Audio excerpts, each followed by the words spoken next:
Qual o pior perrengue que você já passou na vida? Nossa,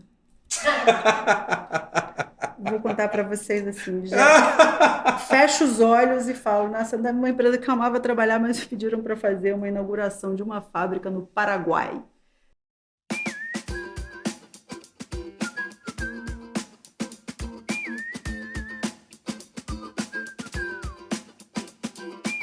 Salve, salve, fazedoras e fazedores, seja muito bem-vinda, seja muito bem-vindo. Eu sou o Giba e está no ar o podcast Fazedores. Hoje eu vou receber aqui uma grande amiga, Marcela Rezende, vou compartilhar com vocês um pouquinho aqui da história dela.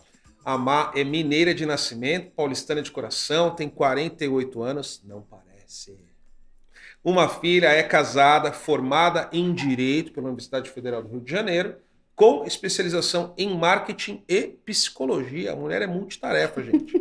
Hoje ela é estudante do terceiro ano de psicologia, trabalhou no mundo corporativo por 22 anos, praticamente uma vida, fez carreira em consultoria e no marketing empresarial. Aos 44 anos teve um burnout e encontrou em sua dor a sua maior missão. Vai contar isso pra gente em detalhes. Hoje a Marcela atua com desenvolvimento humano no programa Conversas de Transformação, onde utiliza o autoconhecimento para transformar a vida das pessoas, assim como transformou a sua. Marcela é treinadora, palestrante e agora também escritora do livro Eneagrama e Burnout, que será lançado até o final de novembro desse ano. Olha lá, hein? Compromisso público. Já Pois divulguei é, aqui, não tem pode que falar. atrasar mais agora. Galera, para seguir a Marcela no Instagram é @marcelarezende com Z, O de ovo, F de faca, C de casa. Tá aí na sua tela, só clicar, só seguir. Ela vai falar que ele é Cinder, eu vou falar que ela é braba. E mais uma coisa, gente, dá uma olhada como essa mulher tá linda hoje, pelo amor de Deus. Vamos falar com a Marcela, gente. Toca aqui que a gente tem um ritual, que é um brinde fazedor e fazedoras, ó, tá ali, ó, fazedoras. Sensacional. Adorei. Adorei. Má, obrigado por ter vindo. Bastante tempo que a gente não se encontra, bastante tempo que a gente não se fala. A gente se conheceu lá por 2018 no Board W, né, que é um grupo de mulheres da qual você faz parte. Eu, naquela ocasião, fui o primeiro homem que participou daquele grupo, né? Eu fui compartilhar a minha história, né, com violência doméstica e violência sexual. E acabou que você foi a pessoa que me entrevistou aquela noite lá e lá que a gente se conheceu, acabou se encontrando, né, em ONGs, iniciativas do terceiro setor, enfim, muita coisa passou de lá para cá. E eu lembro que a gente teve uma conversa no meu escritório alguma vez que você estava insatisfeito, você estava infeliz, você não sabia o que fazer, enfim. De lá passou muita água, né, nesse tempo todo. E aí agora eu estou curioso para saber o que você está fazendo, qual foi essa história de burnout, o que é Eneagrama. Então, fique à vontade, seja bem-vinda. Obrigada, Giba. Fiquei muito feliz de receber o seu convite. E você sabe que você foi uma pessoa, né, que fez parte, né, dessa grande transformação, porque até conversar com você eu nunca tinha pensado em fazer nada diferente do que eu fazia. Verdade, né? Verdade. Você está focada ali na carreira, Na né? carreira. Então, assim, ali foi a primeira vez que eu pensei, né, eu fui conversar com você e, né, olhar a perspectiva de mercado, talvez até trabalhar contigo, e de repente você me veio com outra abordagem. É Outra verdade. abordagem. Já pensou em ter seu... Tô lembrando agora que o papo era assim, gente, pra vocês entenderem. O papo, Giba, tô pensando em fazer a mudança de carreira, um job rotation, não sei o quê. Posso trabalhar com você? Daí eu falei assim, mas você já pensou em ter seu próprio negócio? Foi isso, Foi né? isso. E aí foi uma coisa tipo fulminante, né? Foi isso e eu saí completamente tonta. A gente ficou 2 horas conversando, falando sobre possibilidades. E dali em diante eu comecei a... Né, eu nunca tinha pensado, né? Porque eu fui criada de uma forma que, assim, na normose, né? Fazer o que todo mundo faz porque todo mundo faz, né? Então, assim, fazer faculdade, trabalhar numa empresa e tocar a vida era o que eu tinha feito até então. Mas eu tive um burnout. Né? Já tinha, quando eu fui conversar com você, isso já tinha acontecido. Sim, né? sim. E aí depois você estava num momento bem fragilizado aquela vez que a gente conversou, fisicamente, emocionalmente. Sim, eu tinha acabado de sair de uma cirurgia gigantesca, né? Foi justamente isso. Eu tive burnout, teve consequências emocionais, mas não só emocionais, teve físicas também. Né? Eu fui parar numa mesa de cirurgia, eu fiquei 11 horas em cirurgia. né? Foram várias coisas, assim, enfim, uma cirurgia bem grande. E depois dali foram 8 meses de recuperação.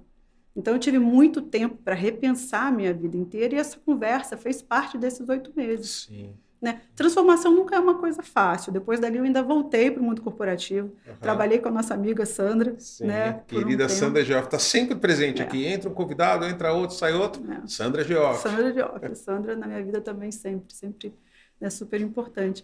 Então, assim, fui e voltei, mas ali nasceu, né, a ideia.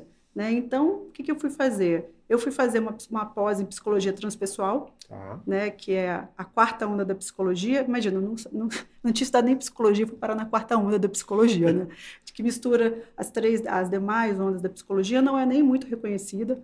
Hoje que eu faço psicologia eu sei, né, porque ela traz uma abordagem muito diferente.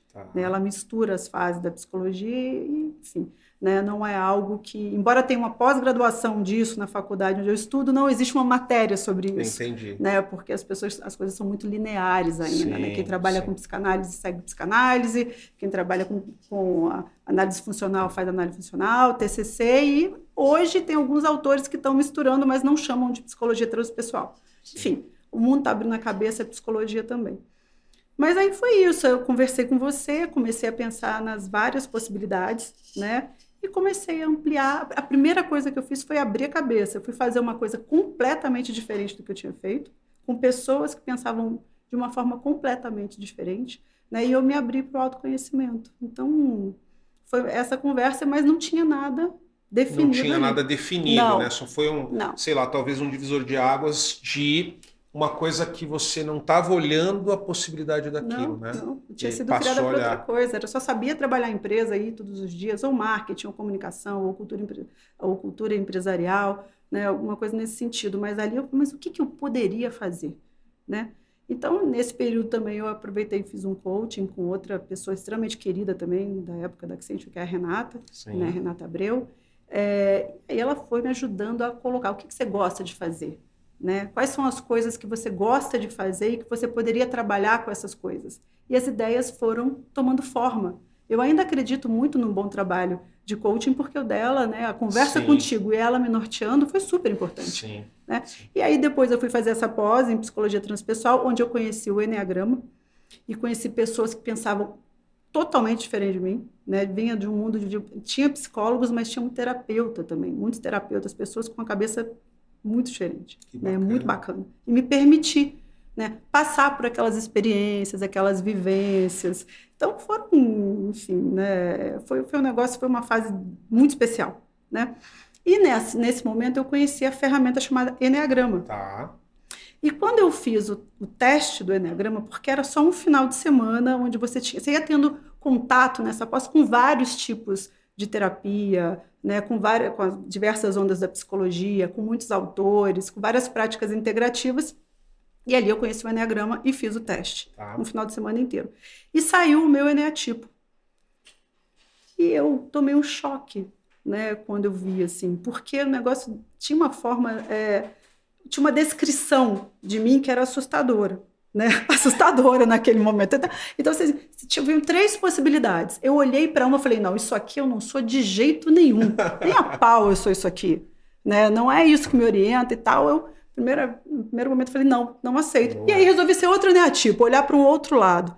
Mas aquilo ali ficou, né, me provocando, e como tudo que você resiste, persiste. Né? Algum tempo depois eu resolvi, né, fazendo essas terapias lá, eu entendi que o meu Eneatipo era o Eneatipo 3, né, que, enfim, é o grande, eles chamam de o vencedor do Eneagrama, ou então o performer em inglês, é o fazedor, o fazedor. É o realizador que eles chamam, ou o fazedor.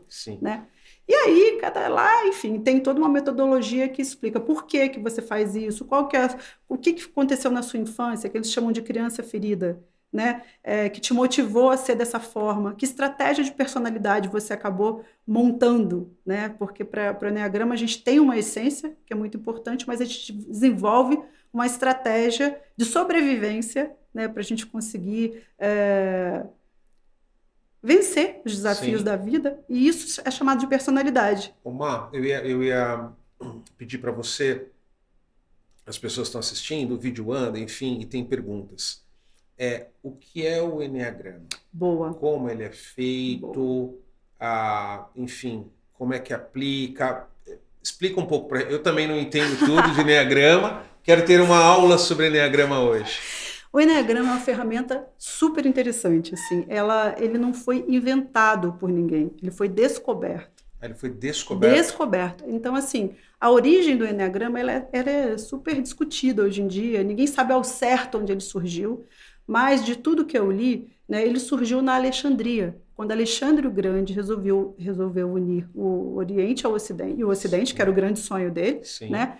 E ele trouxe físicos, matemáticos, religiosos, filósofos para explicar as leis do universo. E foi ali que surgiu pela primeira vez, né, a mandala do Eneagrama, o símbolo do Eneagrama, né, que ele era para explicar, né, as leis universais.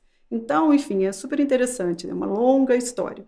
Mas, em resumo, né, na década de 60, o Oscar Ichazo, Cláudio Naranjo, eles trouxeram essa questão das tipificações, né, do Eneagrama, e surgiram os eneatipos.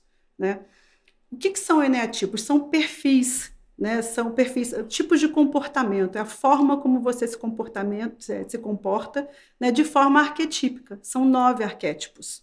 Né? Então, para eles, existem 9 formas de comportamento, né, que abrangem toda a humanidade. Das pessoas, todas as pessoas. Todas as pessoas. O negócio é assim, só que não é só isso.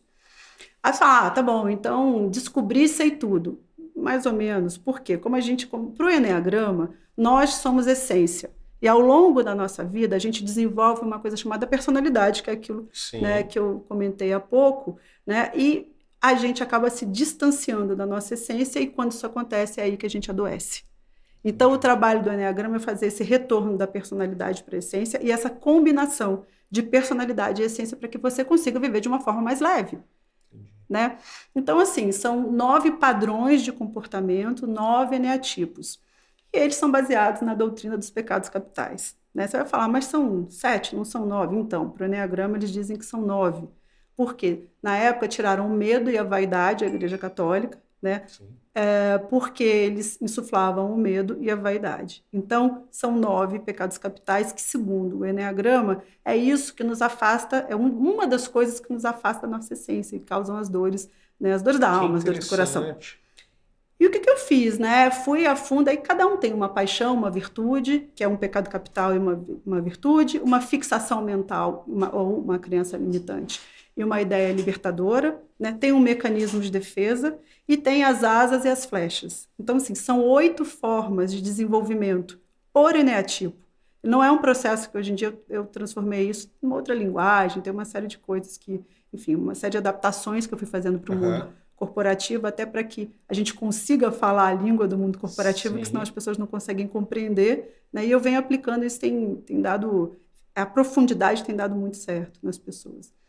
Então, assim, uma vez que você descobre o eneatipo da pessoa, né, esse é só o primeiro passo, que você descobriu a personalidade. Mas o objetivo não é te manter naquela caixa. Não é como as demais ferramentas, né, tipo, que são boas também, MBTI, DISC, Mapa, Social Styles, que ele vai mapear o seu perfil, vai te dar algumas dicas de como você se desenvolve dentro daquele perfil, mas ele não te dá um caminho. O Eneagrama ele te dá um caminho exato do que você fazer. Dá um caminho também. Por eneatipo. Então, não é um processo de coaching comum, né? Porque ele não é um processo para todo mundo. Não é um one size fits all. Você tem 9 formas. Entendi. Sendo que, para cada eneatipo, tem 8 caminhos de desenvolvimento. Ao todo, são 1.022 combinações. Caramba! Então, quando a gente fala, são 9 arquétipos, é só isso? Não, peraí, são 9 arquétipos com 8 caminhos de desenvolvimento, né? E fora os instintos, que eu faço um mapeamento dos instintos da pessoa também, né? Quando a gente está fazendo esse desenvolvimento, que é o social, autopreservação, ou o sexual, ou 1 a 1, que são pessoas que preferem que tiram as energias dos grupos, ou a energia de si mesmo, ou de uma pessoa a mais. Então, tem isso também. E a gente leva isso para um equilíbrio. Então, é muito completo e é muito profundo, Giba. Então, acho que é por isso que eu venho aplicando isso no mundo corporativo, né? E as pessoas saem meio balançadas da história, e foi isso que aconteceu comigo. Quando eu fui ver, né, trazendo a minha história, o eneatipo 3, O Eneatipo 3, quem é? O realizador, o vencedor do Eneagrama. Como é que é a criança ferida desse Eneatipo 3? É aquela criança que queria chamar a atenção dos pais, que nasceu numa sociedade patriarcal, né? Enfim, como era o meu caso, né? No meio agrícola, e que ser uma menina faladora do jeito que eu era, faladeira do jeito que diziam, não era muito assim. Então eu saquei, cara, para gostarem de mim eu tenho que ser muito boa em tudo, né? Para eu poder me destacar. E assim eu fui vivendo. E isso acabou virando um modo de viver, né? É como um nadador, né? Como eu falo no programa de conversa de transformação. Ele treina tanto que ele vira campeão. Sim. E eu treinei a vida inteira em me esforçar ao máximo para fazer tudo que eu podia. Ser a melhor filha, a melhor aluna, né? Passar para uma faculdade federal, em terceiro lugar, como eu passei na época, vinda do interior, que era dificílimo, né? E vindo do interior e conseguir entrar no Accenture, meio assim, as pessoas tinham tinham outras vivências, eu era muito do interior, e daí lá fazer tudo isso, e a vida inteira, só que isso tem um custo, né? Sim. E o custo foi o quê no meu caso? O burnout. Sim. Né? E qual que é? Você dá, e uma hora a conta vem, né? Por quê? O que é essencial? O que essa criança ferida lá e esse adulto vai crescendo busca? Reconhecimento. A frase desse Eneatipo é assim, eu não quero aumento, eu quero ser reconhecido. Quantas vezes na minha vida eu já falei, não se trata de dinheiro, se trata de reconhecimento. Né? Ou então falava assim, me elogia, mas não me dá aumento, não quero saber, não é isso. Né? Então, eu fui vivendo a minha vida dessa forma. Né? Qual é o pecado capital do Eneatipo 3? A vaidade. E tem outro custo, porque você vai virando uma pessoa que entrega muito e as pessoas vão te elogiando. E a sua vaidade vai ficando insuflada. E é isso que vai te afastando cada vez mais da sua essência. Porque o que fica importante para você? Status. Claro. Dinheiro. Crescimento. Aparência. Sim. E você vai viver aquilo. Você vai atropelar. O Eneatipo 3, ele vai atropelar. E tem pior, as organizações adoram o Eneatipo 3.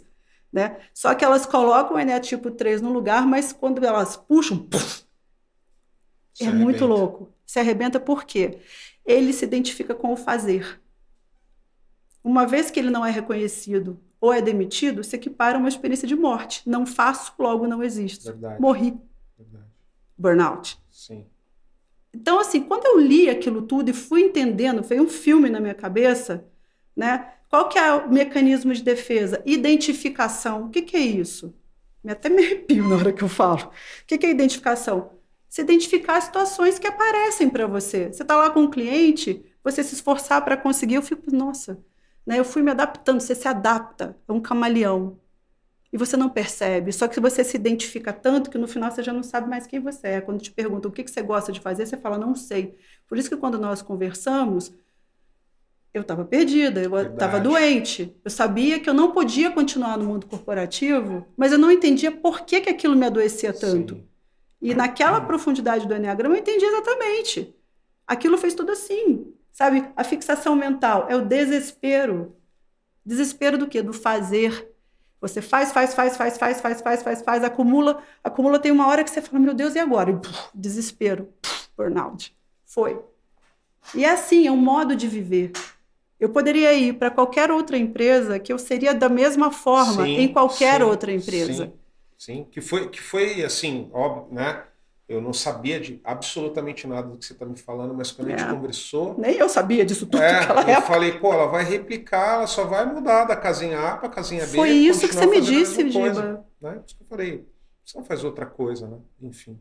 Foi exatamente isso que foi o mais marcante na nossa história.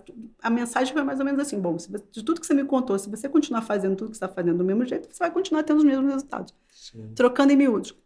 Aí você falou, por que você não pensa em abrir alguma coisa sua, alguma coisa que faça sentido, com essa pegada, né? Sim. Só que ali ainda, eu acho que mesmo que se naquele momento eu abrisse uma coisa minha, a probabilidade era de eu ter outro burnout. Sim, você não estava... Era o meu jeito de ser. Isso, não era o momento, né? Não, eu acho que você tinha que, né, enfim, parar com aquilo e aí tentar se encontrar, se achar, né?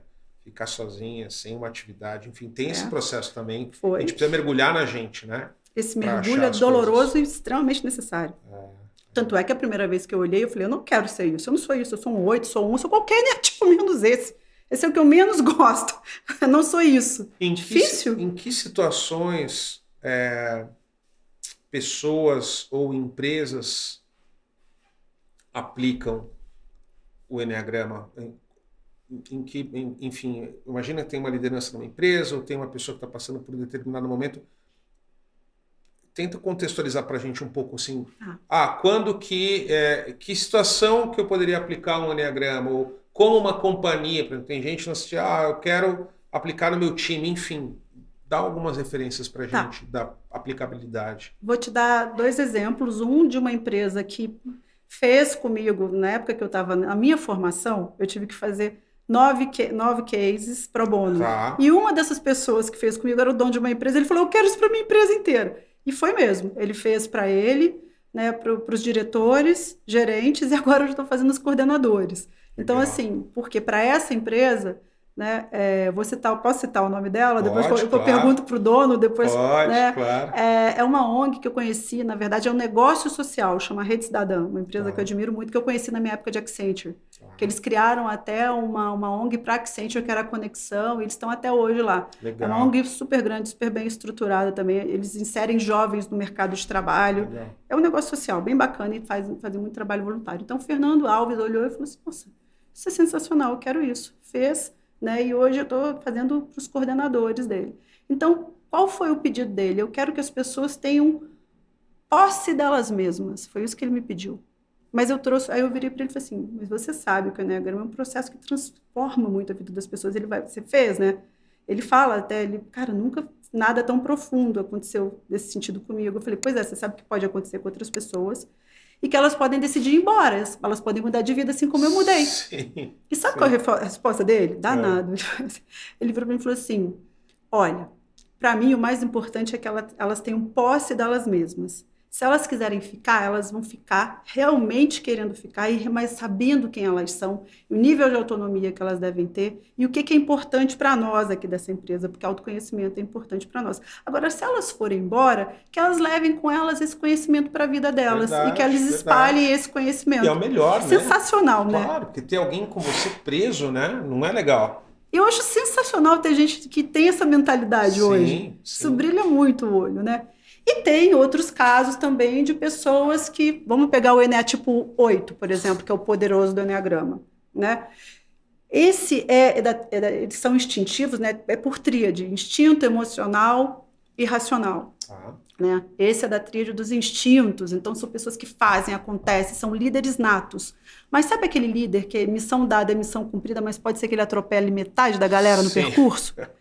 E que é aquela pessoa excelente, mas que não consegue ir adiante. Por quê? Porque a força dela está atropelando ela mesma, no fim das contas. Sim. Então, na hora que, de repente, tem que resolver dar promoção entre ela e uma outra que é mais people, a promoção vai para people e essa pessoa tem esse impacto muito grande. Então, eu cuidei. Né? Já cuidei de algumas pessoas, né? Tipo, que também é outro. 3, o 8 e o 1 são os 3 da tríade dos instintos. Não, desculpa, o 3 é emocional. O 8 e o 1 dos instintivos e o 3 emocional. Tem muito na liderança das empresas, nas áreas comerciais, Sim. O 3. Né? Mas eles vêm com o 3 vem com essa história do burnout, né? Porque ele vai, até o dia que ele recebe o primeiro não, ele entra em parafuso, né? E, enfim, entra em depressão ou burnout. E o 8, quando ele se atropela ou atropela o time. Então, o líder fala, eu gostaria que você fizesse um trabalho com essa pessoa. O Nicolai Cursino, que é um grande autor no Brasil, ele traz alguns cases também, sabe? De pessoas, assim, diretores de empresa que, de repente, chegaram no nível que eles estavam matando o time. Matando, entre aspas, sim, acabando com o time, né? Sim. Então, é assim, essa pessoa chega num ponto que ela está se atropelando e atropelando o time. Então, por mais resultados que ela traga para a empresa, não vale a pena perder o time, obviamente, nem conviver com esse tipo de postura. Não é sustentável. Não é sustentável. Não é sustentável. E no longo prazo, aquilo ali vai ser terrível, né? Então, esses são 2 casos. Então, vem o caso, né? E tem casos espontâneos também. Que as pessoas, soube que você está fazendo um negócio bacana aí e tal, né? Um tal de Enneagrama, vamos fazer. E com isso, eu estou fazendo de algumas empresas, né? De pessoas que... Ou então, eu falo no Instagram, a pessoa fala, eu queria que você falasse um pouquinho mais, eu estou numa fase da minha vida que eu não sei exatamente o que eu quero, me ajuda a descobrir o propósito e tal, também, porque como ele traz muita informação num nível de profundidade muito grande, né, as pessoas acabam entrando nisso, porque elas fazem um mergulho. Se uma pessoa física, enfim, uma pessoa de qualquer situação, né? Trabalhando ou não, enfim, homem, mulher, mas não é só uma coisa que só a empresa pode contratar de você. Não.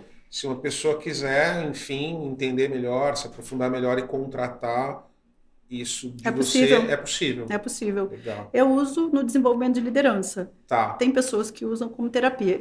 Para mim, não. Eu acho Você que o tá Enneagrama focado no desenvolvimento de liderança. líderes. Para mim, ele é terapêutico, mas não é terapia. Hoje mesmo eu estava conversando com uma pessoa, eu falei, putz, importante. Várias fichas caíram para essa pessoa. Eu contei para ela, falei, que bacana, que ela me disse que tinha uma terapeuta. Agora, trabalha esses pontos aqui. Aqui a gente desenvolve na liderança. Esses mais profundos, leva para terapia, que eu acho que vai ser muito bacana.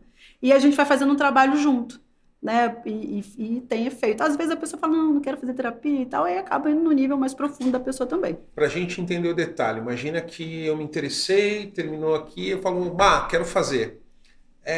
Como é que é o passo a passo? Quanto tempo leva? Tá. Porque as pessoas ficam, né? Tipo, será um negócio de 2 anos? Não, 2 meses? 2 dias? Não, 2 meses, na verdade. 2 são meses. 12 encontros. Tem pessoas... São 12 encontros. 12. Por que são 12 encontros assim, né? Porque é uma coisa que você vai amadurecendo, uma relação que você vai amadurecendo. Eu trago algumas questões de liderança, mas questões muito pessoais surgem ali também. Então, a pessoa vai se reconhecendo. Eu criei uma metodologia das 4 etapas, que ela vai do reconhecimento, identificação, desidentificação e transformação. Então, começa com a pessoa... Desidentificação. Só eu vou te dar uma palhinha aqui de um negócio. Eu convido as pessoas para vir aqui, mas na verdade eu estou tendo aulas. Essa semana eu já aprendi umas 9 palavras. Por exemplo, ontem eu aprendi a palavra que chama intergeracionalidade. Não conhecia, porque é a mistura das gerações, né? Aí agora você vem me falar de... Como é o nome da palavra? Desidentificação. Desidentificação. São O 4 que etapas. seria isso, Marcela Rezende? A pessoa vai lá... Me identifiquei, me desidentifiquei. Você vai lá, se reconhece, né? Você faz o teste, obviamente você já se conhece, né? Mas o teste, você vai fazer um teste, ou na própria conversa, às vezes eu já sei o que é a pessoa, mas é interessante que ela se reconheça, eu nunca posso dizer, tá? E aí nós vamos mapear as características da pessoa. De repente, quando o Enneagrama vem, eu brinco com a pessoa, olha só, não fui eu que criei isso, eu sou só o mensageiro, toma. A pessoa lê e fala, meu Deus! É por isso que eu tô repetindo sempre isso aqui, aquela coisa que sempre repete, o mesmo erro, é por causa disso. É por causa disso. E aí a gente começa a trabalhar de todos, a gente tem chama de radar, dos exercícios, que a gente mapeia, tem todas as características, e a pessoa dá uma pontuação do quanto aquilo está presente nela. E a gente faz um trabalho de desidentificação daquilo que a pessoa não está confortável. Por isso que a gente fala, que eu falo, né? A gente só se desidentifica daquilo que a gente identifica. Como é que eu vou trabalhar numa coisa que eu não me dei conta se a maior parte disso é inconsciente? Sim, verdade. E aí é inconsciente. E eu vou te trazer um outro termo que eu mencionei no início, que é a normose. Normose. Olha aí, produção. Vamos ter que dar um pix para Marcela, David, Dinda, todo mundo aprendendo aqui, ó. Novas. Normose. O que seria normose? É do Pierre Professora Weil. Marcela Rezende. É do Pierre Weil, né? Ele que escreveu um livro. É a Patologia da Normalidade. Patologia da normalidade. Fazer o que todo mundo faz, porque todo mundo faz, ainda que você não esteja confortável com aquilo. É aquilo, são as normas sociais que você se enquadra. Olha, eu não sabia. Sabe como eu chamo isso aí? Eu falo para eles todos os dias. Efeito manada. Todos os dias eu falo para os dois. Normose. Eu vou ao contrário da manada. Exatamente. Manada está indo para a esquerda, eu vou para a direita. Está indo para cima, eu vou para baixo. Eu não sabia, normose. Isso é muito saudável. Agora já vou, amanhã mesmo eu já vou meter. Gente, vai rolar um papo sobre intergeracionalidade e sobre normose. Isso eu aprendi. Demais. É sensacional. Eu aprendi isso na psicologia transpessoal. Eu nunca ia aprender. O Pierre Weil, ele é um cara que fala sobre isso. Ou você é inteligente, né? Ou você tem amigos muito inteligentes. Que é o meu caso. Parece. Olha quem fala. Eu fiquei até me achando agora. Por um segundo. Passou porque a vaidade não vai tomar conta de mim. Né? Isso é uma luta diária. Mas muito legal isso que você falou da normose, porque a gente está vivendo uma era insana de aberrações se tornam normal. E as pessoas adoecem para entrar nessa caixinha, nesse efeito manada. De repente o cara não quer ir para uma faculdade, ele não quer casar, ele não quer ter filhos. Só que a sociedade diz que isso é a normose. E quem não se encaixa nisso começa a se sentir anormal, porque ele está fora do contexto. Imagina, o indivíduo fazia raio-x, agora virou marqueteiro digital. Os caras falam, tá louco? Tava normal, agora tá louco. A pessoa trabalhava no mundo corporativo, agora faz faculdade de psicologia. Pirou, né? Exatamente. Pirou? Como assim? Exatamente. Do direito para a psicologia, né? Do direito para a psicologia, passou pelo marketing, fez a, né? Foi fazendo. Mas é isso, porque em muitos momentos eu senti que eu não me encaixava naquele padrão. Eu era questionadora desde criança, né? Eu sempre fui da pá virada. Eu era uma criança bem levada. Minha mãe deve ter tido um trabalho grande comigo. Levada no sentido de questionadora, de inconformada com a situação, com o mundo, com a vida, fazer perguntas assim. Eu estava numa sociedade, né, numa cidade muito pequena, numa cidade desse tamanho, 30 mil habitantes, né? Os meus avós eram produtores rurais, minha mãe foi fazer faculdade com 40 anos, meu pai fez até a quinta série. Então, assim, como é que lida com essa criatura? Claro. Né? Então, Você assim, era praticamente um extraterrestre. eu era um ET. Nossa, era um ET E eu me senti lugar. um ET a maior parte da minha vida. Hoje, né, com todos os desafios, assim, Giba, eu posso te dizer assim, aquilo que a gente falou no início, né? Eu me sinto muito feliz. Eu posso não ter tudo que eu tinha, mas eu consigo ser tudo que eu quero. Sim, que eu acho que é muito mais importante, E né? parece clichê, né? Quando a gente fala isso, mas eu nunca, por exemplo, esse ano é o primeiro ano que eu não adoeci, assim, eu não fiquei doente. Tá, já fiz uma cirurgiazinha e tal. Mas isso é bem Mas importante, eu hein? passei um inverno inteiro sem E aí, assim, adoecer né? Ficar doente pelo trabalho. pelo trabalho. Que é grave, não é que teve uma alergia, foi, não sei, né? Enfim, doente Não. pelo trabalho, né? E Isso é fora as grave. coisas que você somatiza, né? Hoje eu estava falando de uma pessoa, né, que tem um eneatipo, enfim, um eneatipo que tem algumas questões que de somatização também. A pessoa falou: eu tenho psoríase, eu tenho uma doença de pele que não se resolve. E aí você começa a ver, ela começa a ler, a gente começa a ver as características, ela fala: ah, eu falei, ainda bem que você tem terapia hoje, né? Bora trabalhar isso. Porque a pessoa começa a limpar a chaminé. Ô, Mar, por que você acha... E é por isso que eu fui fazer psicologia, né? Para entender essas coisas todas também, Lá né? vem, hein? Lá vem. Ai, Os meu Deus do download céu. aí. Por que você acha que a gente está vivendo uma era com tanta gente infeliz no mundo? Difícil essa Muita pergunta. gente infeliz, Marcela. Não é um pouco. É muita gente. Você pega a pesquisa, tipo, por exemplo, CLT, mais de 70% dos CLTs querem sair do trabalho, querem ir embora daquele lugar, né? Então tem muita gente infeliz nos casamentos, tem muita gente infeliz nas relações, tem muita gente infeliz nos trabalhos. Gente, né? É uma loucura.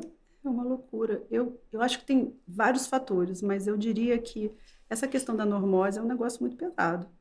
Tem várias pessoas. Quer ver uma coisa muito louca? As pessoas entram numa empresa para viver a missão, visão, valores e propósito de uma empresa. Ela não sabe nem qual é o dela. Não, tá louco. Quem que tá ali? É o corpo, né? É um corpo que pensa, mas o sentimento ficou no Olha porta-malas. o contrassenso. Eu abri minha primeira empresa em 2003. Nunca teve visão, missão e valores na porta. Eu só atendo multinacional há 20 anos. Eu entrava nas multinacionais e absolutamente nada do que estava escrito naquelas plaquinhas era realizado dentro da empresa. Então eu via um discurso que não era alinhado com uma prática. Eu falei, a minha empresa não vai ter isso. A gente vai ter uma prática.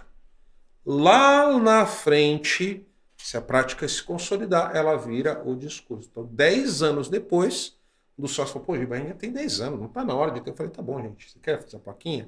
Vamos fazer a plaquinha, né?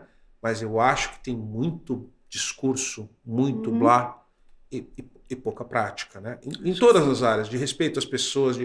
É uma coisa assim que está super em voga hoje, todo mundo fala, né? Mas se a gente mergulhar, assim, a gente vai falar, pô, realmente, né?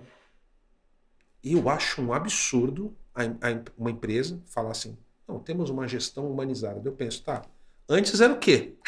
Animalizada? Robotizado. Porque sempre foram humanos, né? Então, você entende, assim, é muito louco as conversas que estão rolando. Não, venha trabalhar conosco, aqui é humanizado. Você fala, tá, mas gente, era para ser o quê? Vocês têm ser humano? Era o que antes, né? Então, eu acho que tem muito discurso, tem muita espuma, tem muito, sabe, distração, que precisava tirar isso tudo e ficar o que importa? As pessoas. E o que essa pessoa quer? Exatamente. Quem ela é? Uma pergunta essencial numa entrevista. Qual é o seu propósito de vida? O que você gosta de fazer? Quem é você? Porque, assim, Nem, não sei, não seria uma pergunta eliminatória, mas pelo menos você saber se a pessoa sabe. Porque tem pessoas que você pergunta assim, o que você gosta de fazer? Qual que é o seu hobby? Você sabe As que pessoas não sabem mais. Você sabe que na 4 eu sempre fazia umas entrevistas muito loucas, né? Muito loucas. A galera ficava até tipo, mano, como assim? Enfim, e hoje que eu olho para trás eu vejo o que eu fazia, né? Não era errado. Mas o que que eu noto? Eu ia entrevistar as pessoas e as pessoas elas estavam preparadas, treinadas, orientadas, acostumadas a falarem sobre o trabalho delas, né? E aí eu ia entrevistar a Marcela. Várias pessoas da empresa eu tinha entrevistado com foco na profissional Marcela. E eu queria conhecer o ser humano Marcela, né? Então, aí chegavam lá, tudo bem, pá, eu sou presidente da empresa, olá, tudo bom, Marcela, tudo bem. Bom, Marcela, eu vou te falar o que eu faço, os meus skills. Não, não quero saber nada disso. Aí a pessoa já, tá, você quer saber do quê? Eu quero saber uma coisa. Você bebe? Como assim? Você vai em motel? Final de semana, você fica em casa de meia, sem encontrar com ninguém, porque você tá. Porque aí a pessoa, Marcela, na entrevista, ela não consegue conduzir a conversa, porque nunca Ela se perde. conversaram com ela como um ser humano numa empresa. É sempre como a profissional Marcela. O que você faz? Você domina tais ferramentas, você não sei o quê. Mas tem uma mulher aí que é um ser humano, né? Então eu sempre falo assim, pô, vamos tentar achar um ser humano top, depois a gente vê se ele é um bom profissional. Mas não, como é que é o mercado? Isso. Acha um excelente profissional e o ser humano, não, isso é detalhe. Depois demite esse excelente profissional porque ele não é legal. Ele não é um bom ser humano. Perguntou se ele era legal. Como é que você vai fazer para olhar se o cara... É isso. É uma loucura essa parada, cara. É isso. E aí as pessoas estão dentro de meio... Desculpa, estava falando alguma coisa? Não, eu ia te falar que é uma loucura essa parada, por quê? Porque a gente põe um bom técnico para dentro, né? Um bom profissional para dentro, enfim, e não se preocupou de saber se era um bom ser humano, né? Vou dar um exemplo. Você põe um excelente profissional, um técnico na sua equipe. E aí, e beleza, e você não cuidou do lado humano, né? Daí a pessoa entra, você vai, no decorrer do dia a dia, na empresa, você vai descobrir que é homofóbico, que é racista, que é machista, que é preconceituoso. E aí, o que vai fazer com esse negócio, né? Então, como é que ensina essas coisas, né? Primeiro, e aí eu acho que essa que eu coloquei aqui, que eu levantei esse tema, eu sinto que os valores foram invertidos. Sim. Né? Pô, sim. As outras coisas da empresa se ensina, né? Mas caráter, como é que faz? As pessoas estão muito perdidas, né? Aí você para estudar um pouco, né, sobre essa questão toda. Acho que a gente tinha que ter uma matéria obrigatória em todas as escolas sei lá, consciência crítica, ou questionamento, verdade, sei lá, para a pessoa entender assim, olha, eu nasci numa sociedade que ela tinha cultura tal, meus pais tinham isso, essa cultura tal, que foram as primeiras pessoas que cuidaram de mim. Então, assim, quem sou eu nessa história toda? O que é a sociedade? O que é dos meus pais? O que é meu? Quem sou eu? As pessoas não fazem essa pergunta. Você vai abordar isso no livro Enneagrama e o Burnout? Esse livro. E esse livro? Como é que está esse livro aí? Esse livro é fruto de uma parceria com o meu professor, Marco Medo, um cara sensacional também, que veio do mundo corporativo, hoje ele trabalha com terapias, está em outra vibe, mas sensacional, e ele me deu essa oportunidade. Eu comecei, a ideia, ele falou... Ele queria ideias de coisas que ele pudesse fazer uma junção com o Enneagrama. E eu, quando comecei, eu fiquei muito apaixonada por essa história toda. Eu falei, eu acho que a gente pode usar o Enneagrama para ajudar as pessoas a não terem burnout. Era isso. Como fazer isso? Meu propósito é esse, pegar a minha experiência e levar para as empresas de uma forma muito genuína, né? Aquilo, mostrando os meus tombos, as minhas vitórias, como é que faz, mas com base no Enneagrama, como é que eu consegui sair do outro lado. Aí ele falou, puta, curti essa ideia, vamos escrever sobre isso. E fui lá achando que as pessoas só com o Enneagrama conseguiriam, né? Achei que era uma coisa da pessoa. Só que quando eu fui estudar, eu entendi que que o burnout, ele virou uma doença ocupacional. Ele é do trabalho. Muitas pessoas usam burnout para um monte de coisa, né? Burnout disso, burnout daquilo, mas assim, ele é ocupacional. Né? Teve a CID-11 da OMS que qualificou. Ele é do trabalho. Ele é de uma doença ocupacional, é do trabalho. Né? Antigamente, a responsabilidade do burnout era da pessoa, mas hoje em dia, né? Não é só da pessoa, porque chegou-se à conclusão, após muitos estudos, que existem coisas dentro de um dia a dia corporativo que a pessoa não tem, ela não consegue resolver com aquilo sozinha. Então, são 6 fatores, né? A distribuição do trabalho, equidade, senso de pertencimento, valores, uma série de coisas, né? Remuneração, que a pessoa fique insatisfeita e que ela tem uma série de questionamentos, mas que ela não consegue sozinha, que conduzem ao burnout, isso está no livro, e que ela não consegue lidar com isso sozinha. Portanto, eu cheguei à conclusão, depois de muita pesquisa, nós chegamos à conclusão, assim, que a gente vai fazer isso voltado para a cultura do autoconhecimento. Como as organizações podem ajudar as pessoas e as pessoas podem ajudar organizações a vencerem o burnout, né? Mas começou como uma coisa para as pessoas, depois quando eu vi que era ocupacional, não, então é para a empresa. Aí, quando eu estava escrevendo, eu falei, peraí, é para a empresa e para as pessoas, porque a empresa é feita de pessoas. E pessoas mais conscientes, obviamente, que vão fazer empresas mais conscientes. E assim, e não tem essa de que, não deveria. É culpa da empresa, se eu ficar doente, a empresa vai pagar por isso. Não, quem vai sofrer as consequências disso é a pessoa. É a pessoa. Né? Claro. Se por um lado, legalmente é da empresa, a culpabilização, é a pessoa que vai viver com isso. Então ela tem todo o interesse de promover um ambiente saudável. Né, queira ou não queira, ela vai seguir a vida dela. Vai seguir a vida dela. Né? Ela paga aquele custo, exatamente, enfim, o que for, e segue, vai seguir vivendo, trabalhando, vendendo, enfim. Mas a pessoa fica com as consequências daquilo. Né? Então, ou a gente transforma, olha que coisa ambiciosa, né? Não sei se a gente consegue isso, a mentalidade das pessoas, que são as pessoas que constroem os propósitos, as políticas, os procedimentos, fazem parte dos conselhos, fazem a gestão. São pessoas. Ou a gente trabalha de forma profunda com essas pessoas, ou a coisa não vai melhorar.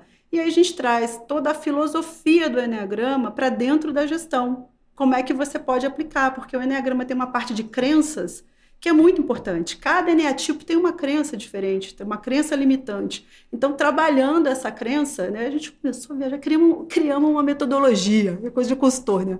Cultura do autodesenvolvimento, como é que o Eneagrama ajuda pessoas e organizações. Então, trazendo isso para as crenças do Eneagrama, que são super bacanas, não as limitantes, né? Tem a crença limitante e a ideia potencializadora. Trazendo todo esse antídoto, que é o que eu falo, o Eneagrama traz o problema, mas ele traz o antídoto.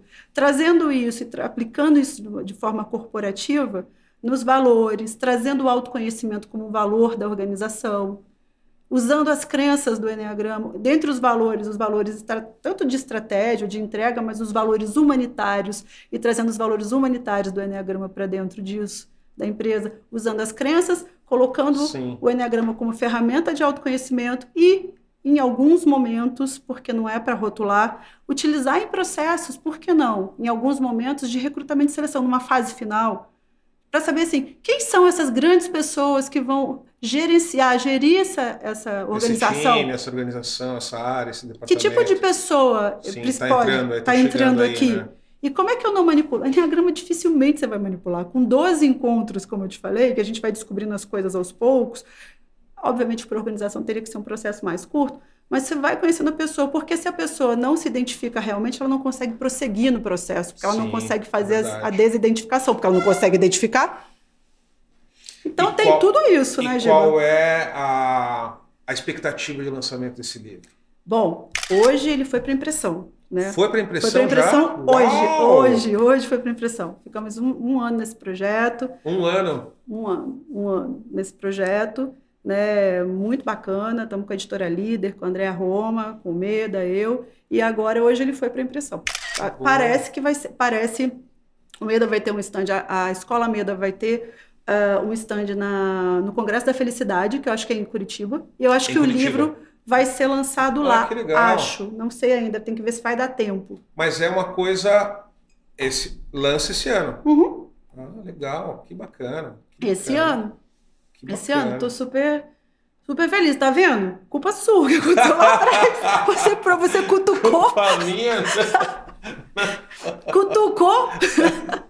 5 anos depois. Tô perdida, tô infeliz, tô insatisfeita. Trocar de emprego? Não, aqui troca de emprego, vai fazer outra coisa. Você vai trocar de emprego, você vai fazer a mesma coisa que aconteceu, vai acontecer isso de novo. Quantas vezes você vai esperar isso acontecer? Eu saí de lá, falei, gente, eu vim aqui arrumar um emprego, não tô entendendo. Eu saí daqui querendo ser outra Ó, pessoa. te falei que ia depender da vibe, a vibe chegou. Vamos mexer no baralhinho, que é sempre gostoso. Galera, o baralho fazedor, aqui o nosso baralho filosófico.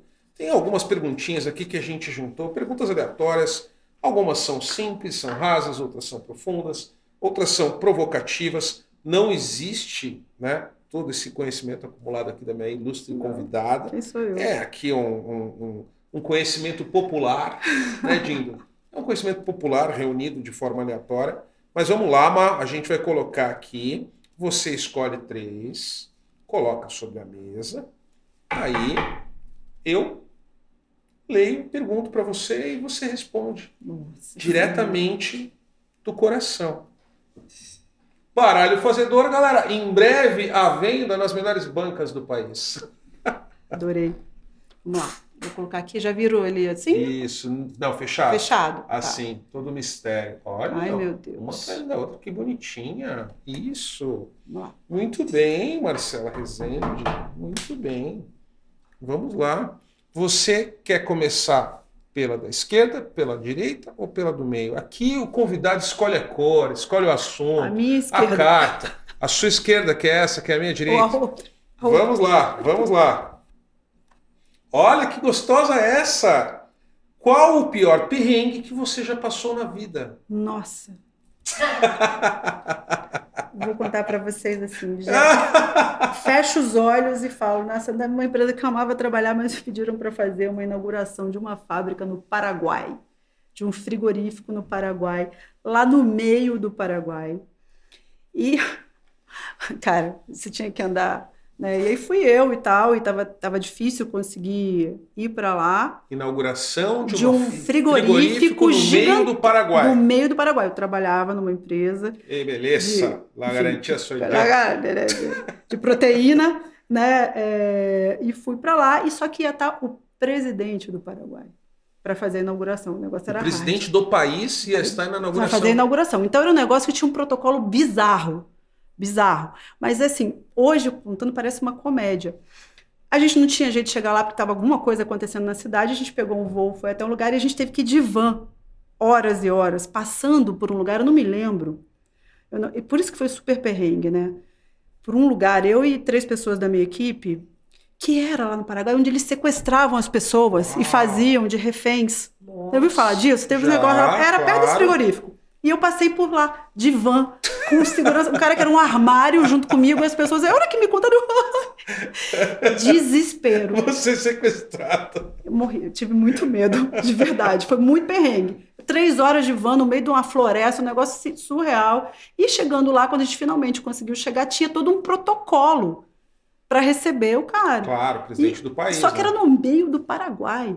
Né? Então, assim, óbvio, onde é que você não conseguia cumprir todo o protocolo? Quando a gente foi olhar, a gente fez o que poderia ser feito, chegou a pessoa que era responsável pela parte do protocolo, e o negócio não vai, exige, não vai, isso aqui não cobra. No final, acabou acontecendo a tal da inauguração, mas pensa num perrengue.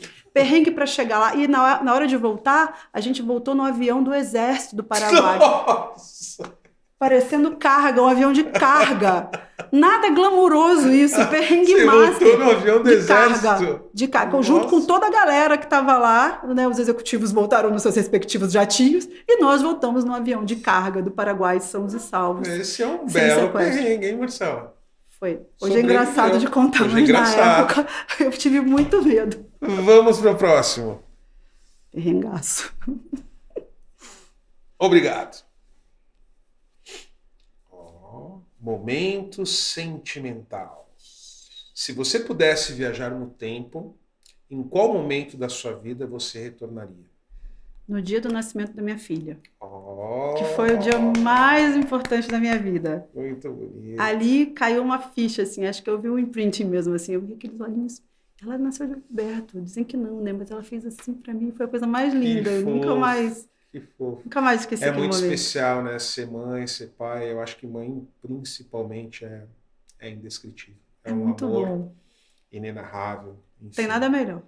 Gente, não pode, mas tudo bem, porque agora, no estado que essa mulher se encontra, no momento de vida dela, eu já até sei a resposta. Quais coisas te impedem de fazer exatamente aquilo que você gostaria de fazer? Olha, hoje eu tá impossível, né? Eu comecei a achar que posso fazer um monte de coisas. Sinceramente, o limitador é o tempo. O tempo. Hoje, o meu limitador é o tempo. Eu não consigo ter tempo para fazer tudo o que eu gosto. E como eu descobri o meu eneatipo, e eu sei que eu sou uma fazedora, uma realizadora, né, eu aprendi a respeitar os meus limites. Então, assim, hoje eu preciso respeitar o tempo, mas o tempo é a única coisa, assim. Mas, assim, é maravilhosa a sua resposta, porque na era que a gente está vivendo, quando você pergunta isso para as pessoas, né, vem, eu não faço pelo medo, eu não faço pela falta de coragem, eu não faço porque eu acho que eu não sou capaz, eu não faço porque a minha estima é baixa, enfim, né? 1 milhão de coisas que as pessoas colocam. Você colocou algo que assim, é o tempo, né? E aí, normal, não cabe, o dia tem só 24 horas, mas maravilhoso. Por isso que eu falei que eu sabia o que você ia responder, porque você está num outro momento, não é tipo, eu posso tudo, né? Então, deixa que tenha tempo para isso. Mas estamos chegando no final, parece que foi 1 minuto, Caramba. mas já deu 1 hora. Eu falo pouco, não sei quem fala muito aqui. Eu também falo pouco. Mas, se a galera quiser, finalzinho a gente sempre deixa para isso, essa câmera aqui é especial para isso. Empresa quer te contratar, empreendedor quer te contratar, uma mulher, um executivo, enfim, se interessou por Enneagrama, quer entender mais, quer falar mais, enfim, deixa aqui para a galera suas redes, como é que te acha, para onde que manda e-mail, qual que é o site, enfim, como que eu acho a Marcela Rezende, como é que eu entendo mais essa experiência, né, para evitar um burnout, enfim, e como que o Enneagrama pode me ajudar. Podem me procurar no meu LinkedIn, Tá. né, que é Marcela Rezende. Tá. No meu Instagram, Perfeito. Marcela Rezende, OFC, tá. né? A gente vai colocar aqui na tela para todo mundo. No meu WhatsApp, né? 011 99993 4401. 011 999 93 4401. Muito Perfeito. 9, né? Muito 9, eu sei. Mas é de propósito para as pessoas não esquecerem. Maravilha. Esses são os contatos. E aí as pessoas podem acessar lá. E meu e-mail, procurar. Giba. Seu e-mail. Marcela@marcelarezende.com.br. Marcela@marcelarezende.com.br. Tá tudo na tela aí, galera. Quem quiser entrar em contato pelo WhatsApp, pelo e-mail, pelo Insta, pelo LinkedIn, procura aqui. A Brava está aqui, linda, maravilhosa e pronta para fazer o Enneagrama para você. Legal. Obrigada, Muito Giba. bem.